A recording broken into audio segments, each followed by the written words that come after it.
यह बात 1990 की है।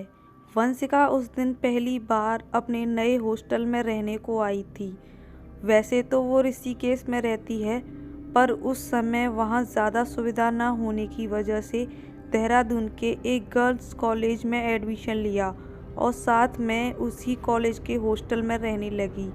और वो जिस हॉस्टल में रहने आई थी, उस हॉस्टल के बच्चों का कहना था कि यहाँ कई सारे भूत रहते हैं, क्योंकि उनका जो यह हॉस्टल था वो एक कब्रिस्तान के ऊपर बना था। इस हॉस्टल को एक अंग्रेज ने बनवाया था। उसे वहाँ कहीं अच्छी जगह नहीं मिली थी, इसलिए उसने वहाँ के एक पुराने कब्रिस्तान के ऊपर ही कॉलेज और हॉस्टल बनवाया था। यह कॉलेज और हॉस्टल बस लड़कियों के लिए उस अंग्रेज ने बनवाया था, क्योंकि उस समय हमारे देश में लड़कियों को ज़्यादा शिक्षा नहीं मिलती थी। उस हॉस्टल में रह रहे बच्चों का कहना था कि इस हॉस्टल में कई सारी लड़कियों की मौत हो रखी है और इसी वजह से इस हॉस्टल के कई सारे कमरे बंद पड़े थे। वंशिका उनकी बातों को ज़्यादा गंभीरता से नहीं लेती, क्योंकि उसे भूतों पर बिल्कुल भी विश्वास नहीं था। पहली ही रात वंशिका जब रात को सोने गई तो उसने अपने बालों को बांधा नहीं और अपने बालों को ऐसे ही खुला छोड़ दिया। कहते हैं लड़कियों को कभी भी रात को अपने बाल खुले नहीं रखने चाहिए। वंशिका देखने में बड़ी ही सुंदर थी और उसके बड़े बड़े बाल उसकी उस सुंदरता को और बढ़ाते थे। वंशिका उस रात सो ही रही थी, तभी उसे लगता है कि कोई उसके बालों पर अपना हाथ फेर रहा हो। वो वंशिका सोचती है उसकी मम्मी होगी, इसलिए वंशिका बोलती है, अरे सोने दो ना मम्मी, इतना ही बोला था। तभी उसे एकदम से याद आता है वो तो हॉस्टल में थी, तो कौन है जो उसके बालों में अपना हाथ फेर रहा है।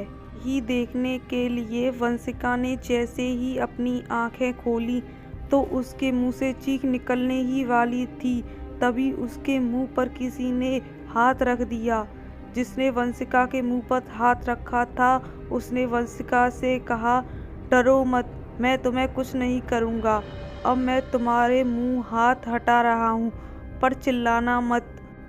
पहले तो वंशिका उसे देखकर डरे जा रही थी, क्योंकि वो आदमी काफ़ी बड़ा और भयानक सा था।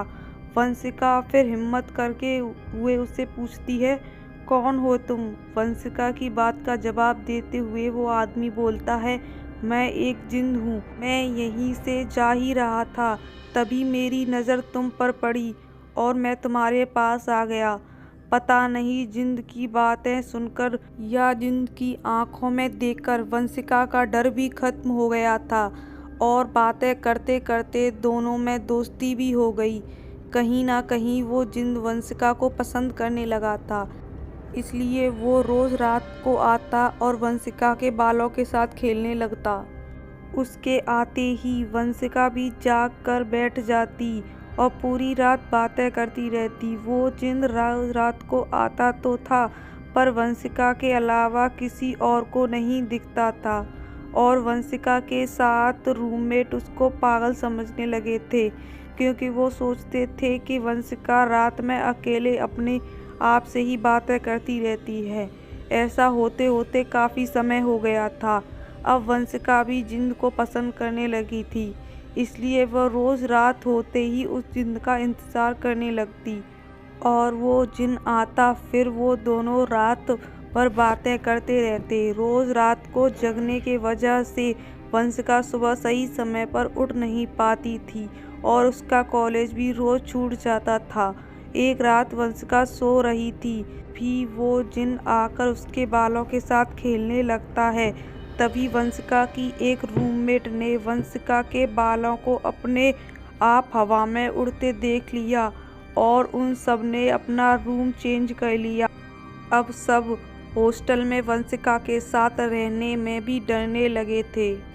एक दिन जब वंशिका के घर वाले वंशिका से मिलने आए तो सबने उसके घर वालों को सारी बात बता दी कि किस तरह वंशिका के बाल रोज़ रात को अपने आप उड़ने लगते और वो पता नहीं किससे पूरी रात बात करती रहती है। उसके घर वाले सारी बात को समझते हुए वंशिका के पूरे बाल छोटे छोटे करा देते हैं। वंशिका तो अपने बालों को नहीं कटवाना चाहती थी, क्योंकि उसे पता था उस जिंद को उसके बाल सबसे ज़्यादा पसंद थे, इसलिए वो कटवाने से मना करे जा रही थी। पर उसके घर वालों ने ज़बरदस्ती उसके बाल छोटे करवा दिए, और जब रात हुई तो वो जिंद रोज़ की तरह वंशिका से मिलने आया। तो उसने देखा वंशिका ने अपने बाल कटवा दिए हैं, तो यह देखकर उस जिंद को बड़ा ही गुस्सा आया और वंशिका को पूरी रात मारता रहा। उसके चीखने की आवाज़ पूरे हॉस्टल में गूंज रही थी, पर किसी की अंदर जाने की हिम्मत नहीं थी कि वो वंशिका के रूम में चले जाए। और सुबह हुई तो सबने उसके रूम में आकर देखा कि वंशिका पूरी तरह से घायल थी। उसके शरीर में कटे हुए निशान थे, जैसे कि किसी ने उसके पूरे शरीर पे ब्लेड से काटा हो। उस हादसे के बाद वंशिका को अपने साथ ऋषिकेश वापस ले गए। दोस्तों, अगर आपको हमारी कहानी पसंद आई हो तो हमारे चैनल को सब्सक्राइब करें। धन्यवाद।